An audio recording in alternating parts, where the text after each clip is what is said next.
Gloire à Dieu, alléluia, que le Seigneur soit glorifié et que le Seigneur nous bénisse également. Prions le Seigneur. Éternel notre Dieu, notre Père, nous te disons merci de nous donner l'occasion d'être en ta présence. Parle à nos cœurs, enseigne-nous, instruis-nous, éclaire-nous, Seigneur. Nous avons besoin, Seigneur, d'entendre ta voix dans ces temps difficiles et compliqués. Seigneur, que je diminue, que toi seul sois vu et glorifié. Au nom de Jésus-Christ. Amen. Que Dieu vous garde et que le Seigneur nous fortifie. Nous avons besoin du soutien de l'Éternel. Alléluia. Soyez encouragés, frères et sœurs. Psaume 27, que nous dit la parole de Dieu, le psaume 27, verset 5 à 6. Car il me protégera dans son tabernacle au jour du malheur. Il me cachera sous l'abri de sa tente. Il me lèvera sur un rocher. Et déjà ma tête s'élève sur mes ennemis qui m'entourent. J'offrirai des sacrifices dans sa tente et au son de la trompette, je chanterai, je célébrerai l'Éternel. Amen. Voilà ce que dit le psalmiste, le roi David, l'homme selon le cœur de Dieu. Il dit ici, car il me protégera dans son tabernacle le jour du malheur. Alléluia. Bien-aimés frères et sœurs, dans des temps difficiles, dans des temps d'incertitude, dans des temps compliqués, vers qui devons-nous lever les yeux? Comment aurons-nous la protection suprême? C'est pourquoi le thème que je voudrais partager avec vous est intitulé « Ce que Dieu protège dans les temps confus ». Ce que Dieu protège dans les temps confus. Bien-aimés, nous sommes dans des temps confus, dans des temps difficiles. Nous sommes dans les temps, dans une période compliquée. Donc on dit, nous ne savons plus à quel sein nous vouer. Nous sommes dans les temps d'incertitude. Le Seigneur a prédit toutes ces choses en Luc chapitre 21, quand il a dit que dans les derniers temps, il y aura des soulèvements, il y aura la peste, il y aura des guerres, il y aura toutes sortes de choses. Il a prédit toutes ces choses. Ce qu'il nous demande de faire, c'est de demeurer dans la prière et dans la voie étroite, et non pas d'être perturbé et agité. Quels sont ceux que Dieu protège dans des temps confus? Est-ce que Dieu protège tout le monde? C'est ce que tout le monde pense. Est-ce que Dieu garde tout le monde? C'est ce que tout le monde pense. Mais vous savez, vous serez surpris. En vérité, David dit ici, car il me protégera dans son tabernacle au jour du malheur. Et la Bible dit, toujours dans le psaume 50, invoque-moi au jour de la détresse. Invoque-moi au jour de la détresse. Dit Dieu dans le psaume 50, verset 15, je te délivrerai. C'est une promesse certaine venant de Dieu. Au jour du malheur, invoque-moi. Au jour de la détresse, invoque-moi. Au jour des temps difficiles, invoque-moi. Ce que Dieu protège dans les temps confus. Il y a une catégorie de personnes que Dieu protège, que Dieu garde, que Dieu délivre dans les temps de malheur. Vous comprenez? Quand il y avait la famine sur la terre, au temps du prophète Élie, Dieu a dirigé Élie. Vous m'entendez? Dieu a dirigé Élie, étape après étape. De Kérith, il est allé là, chez cette veuve de Sarepta, où le Seigneur l'Éternel, Dieu par le canal de cette veuve a pris soin de son prophète. Dans des temps de malheur, Dieu conduit les élus, Dieu conduit ses enfants, Dieu protège ses enfants, Dieu les garde. Il y a une catégorie de personnes que Dieu préserve et garde dans des temps de malheur. Est-ce que Dieu protège tout le monde? C'est pas certain. Parce que tout le monde n'est pas enfant de Dieu. C'est pourquoi j'ai dit, ça peut choquer l'esprit de plusieurs mal affermis. Tout le monde est créature de Dieu. Tout le monde n'est pas enfant de Dieu. Vous comprenez? Il y a une catégorie de personnes que Dieu garde et préserve. Ce n'est pas une affaire d'argent. Parce que des vendeurs d'illusions vont sauter sur l'occasion pour dire, voilà, nous vous avons dit que quand vous apporterez une offrande sacrificielle, Dieu vous gardera, il vous préservera. Il n'en est rien de cela. Vous comprenez? Absolument rien de tout cela. Le psalmiste dit ici, il me gardera, il me protégera au jour du malheur. Vous comprenez? Dieu garde ses enfants. C'est pourquoi, quels sont ceux que Dieu protège dans des temps difficiles, dans des temps de confusion, dans des temps d'incertitude, au jour du malheur, quels sont ceux-là que Dieu protège? Est-ce que Dieu protège tous ceux qui ont une religion? Non. Est-ce que Dieu protège tous ceux qui vont à l'église? Absolument pas. Ça peut vous choquer, mais c'est la pure vérité. Dieu ne protège pas tout le monde. Il ne protège que ceux qui lui appartiennent. Vous comprenez? Le soleil brille sur tout le monde. Le soleil se lève sur tout le monde. Mais voyez, la protection de Dieu, la protection divine, vient pour les enfants de Dieu, car le Seigneur l'a dit, que ça, c'est le pain des enfants. On ne peut pas donner le pain des enfants aux petits chiens. Jésus a parlé à cette femme samaritaine. À cette femme, pas samaritaine, mais à cette femme qui suivait Jésus pour avoir la guérison de sa fille. Et Jésus lui a dit, les apôtres d'abord avaient dit à cette femme, syrophénicienne, n'embête pas le maître. Elle a insisté, elle a reconnu son état de pécheur. Et Jésus lui a dit, maintenant, elle est allée jusqu'à dire ce que les enfants mangent à table et ce qui tombe, les petits chiens peuvent se nourrir de ce qui tombe de la table. Et Jésus lui a dit, va, ta fille est délivrée. Vous savez, ce qui est réservé aux enfants de Dieu, je parle des fils de Dieu, ceux qui sont nés de nouveau. Dieu ne le donne pas aux petits chiens. Le chien, c'est celui qui n'a pas Christ. Il peut aller à l'église, il peut avoir une carte de membre, il peut tomber en transe, mais il n'a pas la certitude. Et Dieu ne le connaît pas comme son fils. Quels sont ceux que Dieu préserve et garde de façon divine les temps de malheur?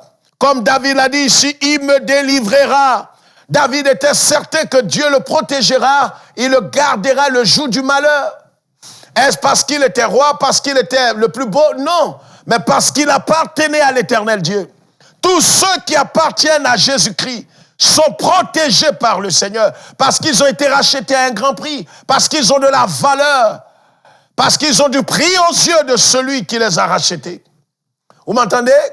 C'est pourquoi vous devez examiner votre vie. Est-ce que réellement vous appartenez à Jésus, vous êtes sa propriété?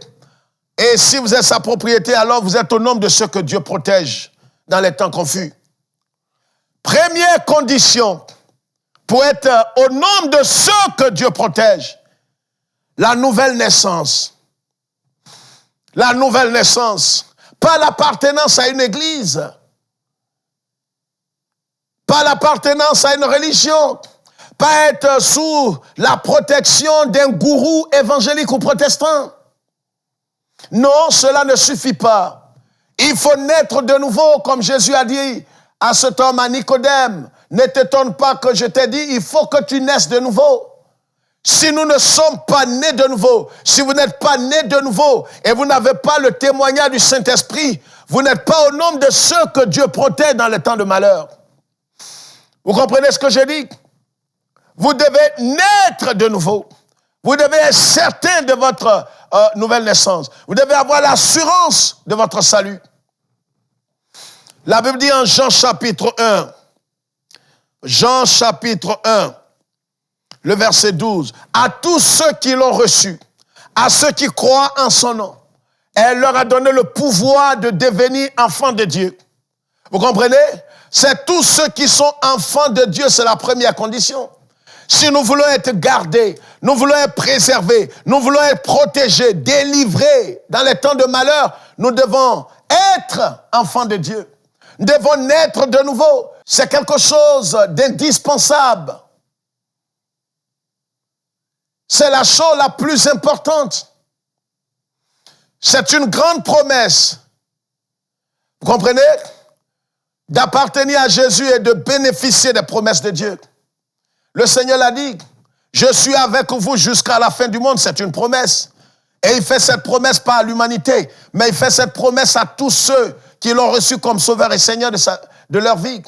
Alors si réellement nous appartenons au Seigneur, nous sommes nés de nouveau, pas simplement une carte de membre, une carte d'église, mais si réellement nous sommes nés de nouveau et nous avons l'Esprit de Dieu, et que le Saint-Esprit nous a donné la certitude et l'assurance, alors nous aussi, nous allons bénéficier de la protection divine. Vous m'entendez? Nous allons profiter de la protection divine. Dieu nous gardera, il veillera sur nous parce que nous sommes sa propriété. Il nous tiendra dans le creux de ses mains. Jésus dit, ce que le Père m'a donné, personne ne peut les ravir de ma main. Je ne suis pas en train de rejoindre ceux qu'on appelle les gracistes. C'est un verset qu'ils utilisent sorti de son contexte pour en faire un prétexte pour dire que dès que vous êtes dans les mains de Jésus, alors c'est terminé, vous pouvez vivre comme un chien, comme un porc, comme un impie, un pédé, un voleur, mais vous allez aller quand même au ciel. Non, c'est parce que la Bible dit. Sinon, Paul n'allait pas dire, je traite durement mon corps de peur qu'après avoir prêché aux autres, je sois moi-même perdu. Voyez frère, si nous sommes nés de nouveau, véritablement nés de nouveau, et nous avons l'assurance de notre salut, et nous avons le témoignage du Saint-Esprit, alors nous devons être imperturbables. Nous sommes au nombre de ceux que Dieu protège. Alléluia. Parce que nous sommes le troupeau de son pâturage. Nous sommes le troupeau de son pâturage. Nous sommes enfants de Dieu. Et nous sommes au bénéfice de l'œuvre de la croix. C'est la première condition, frères et sœurs. Et si réellement vous appartenez au Seigneur, en 2 Timothée chapitre 2, le verset 19, la Bible dit, et le Seigneur connaît ceux qui lui appartiennent. Faites très attention, ne dites pas, oui, mon pasteur m'a dit que je suis chrétien parce que j'apporte la dîme et les offrandes. Le fait d'apporter les dîmes et les offrandes ne garantissent pas votre vie. Vous m'entendez?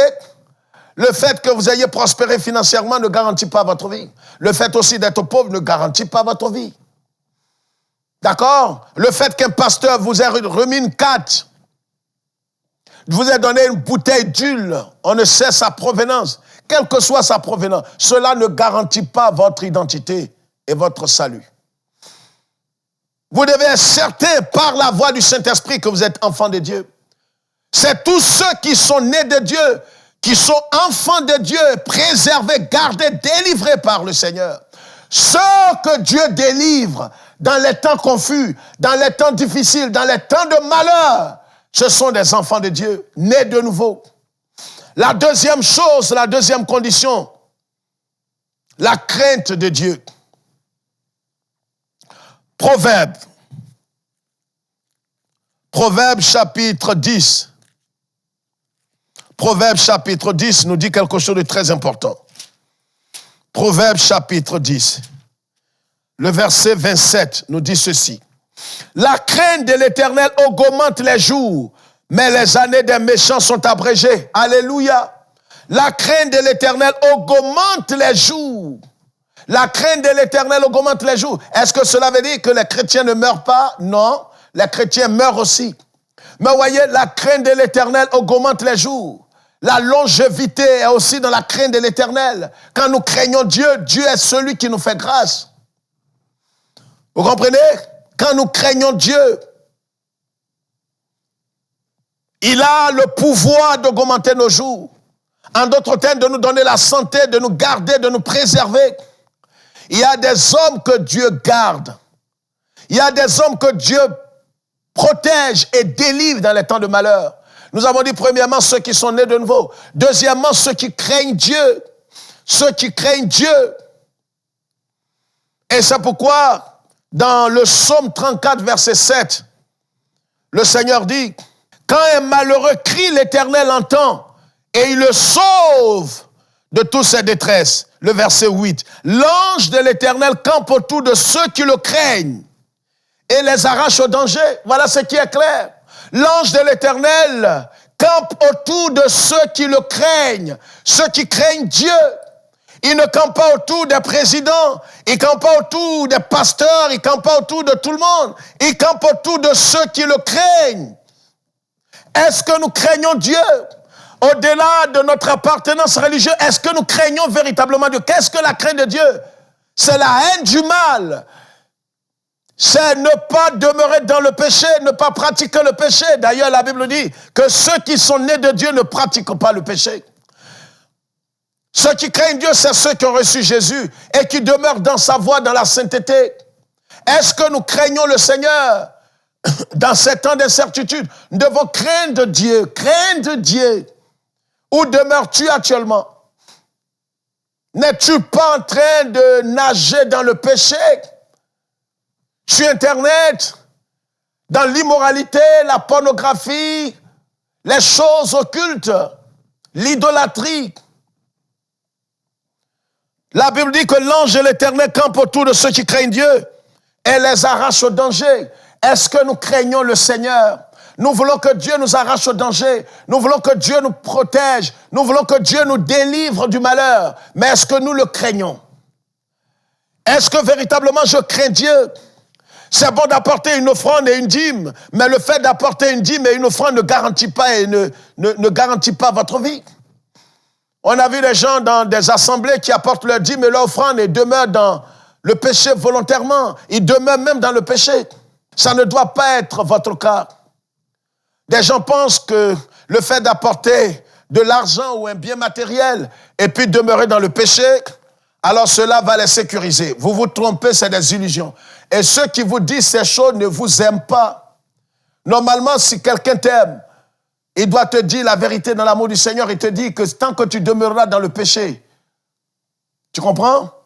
Tu ne peux pas être à l'abri de tout ce qui arrive. Tu ne peux pas être gardé par Dieu. Aujourd'hui, on craint parce que quelqu'un a un titre. Il est président, il est ministre, il est gouverneur, il a de l'argent. Alors quand il vient à l'église, on trie les messages. Quelle bassesse dans l'église évangélique aujourd'hui, dans beaucoup de milieux dans le monde. Parce qu'un ministre est dans l'église, s'il est voleur, pédé, il est dans les loges, alors on fait très attention pour ne pas prêcher ce qui va choquer sa vie. Quelle bassesse. Est-ce que lui aussi n'a pas besoin du ciel? Est-ce qu'il craint Dieu? On a vu des gens se déplacer, aller dans des domiciles pour aller consacrer des maisons ou des gens parce qu'eux aussi ont besoin de la protection. Mais est-ce que ceux qui sont là, en dehors de l'huile d'olive que vous mettez sur leur corps, leur front ou leur maison, est-ce qu'ils craignent Dieu? Est-ce qu'ils ont Jésus? Arrêtons ces idolâtries-là.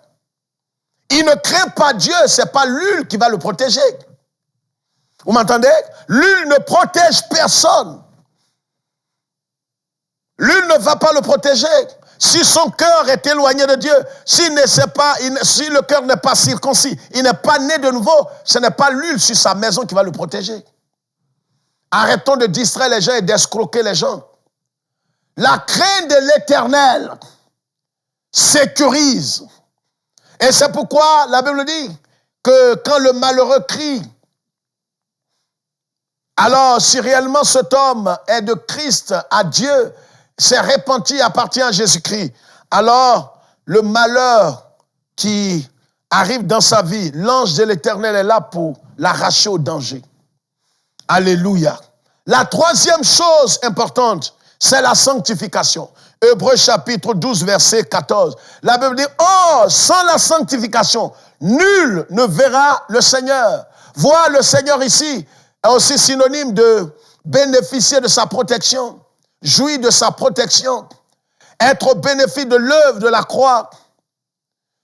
Donc, celui qui bénéficie de la protection divine, celui d'abord qui est né de nouveau.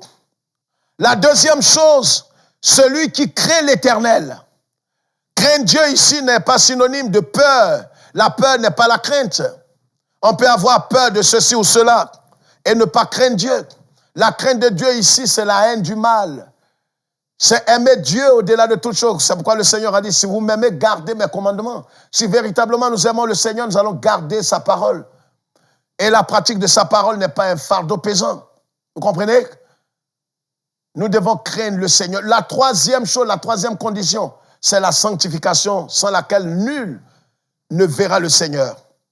Est-ce que je marche dans la sanctification?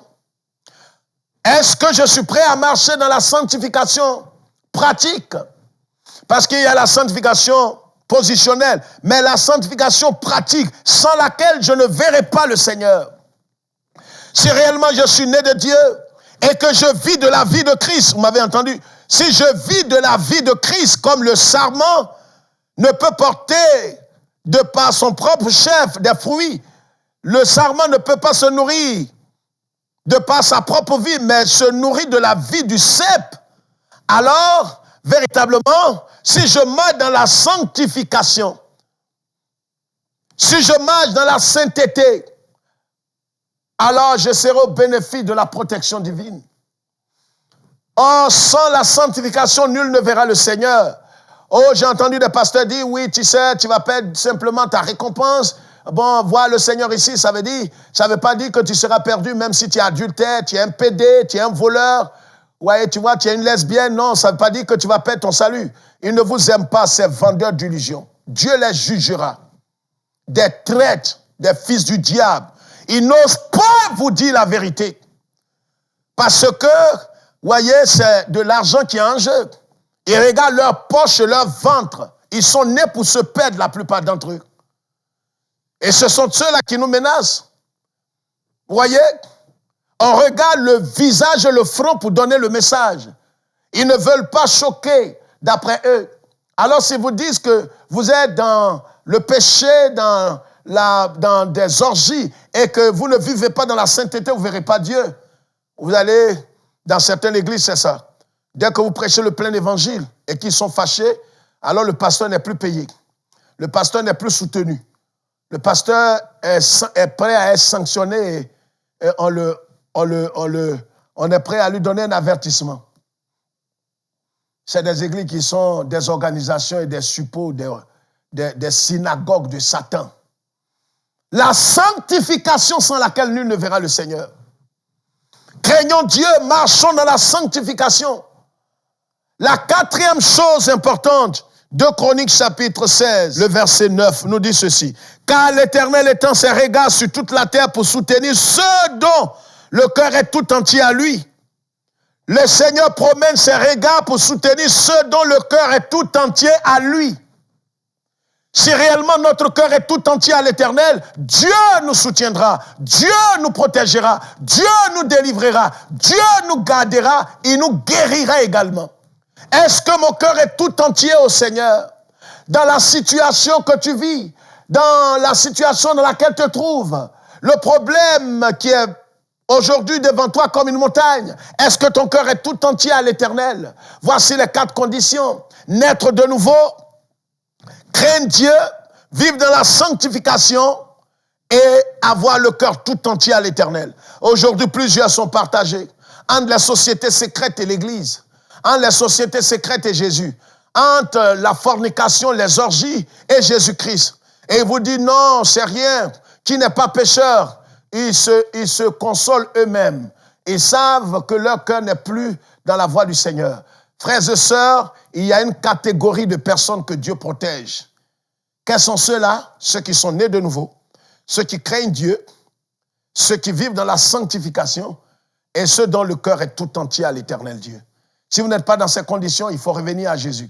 Il faut vous repentir. Ne laissez personne vous distraire sous prétexte qu'il a une alliance particulière avec Dieu qui lui permet de vivre comme bon lui semble, comme un chien ou un porc, mais il est toujours gardé. C'est des menteurs. Il n'y a aucune alliance qui permet de vivre comme bon nous semble et être encore sous la protection divine. Demeurez bénis et soyez sages dans ces temps de confusion. Il y a une catégorie de personnes que Dieu protège. Ceux qui sont nés de nouveau, qui craignent Dieu, qui vivent dans la sainteté et dont le cœur est tout entier. Que Dieu se souvienne d'Israël et que Dieu nous garde dans le creux de ses mains. Demeurez bénis et soyez sages. Shalom.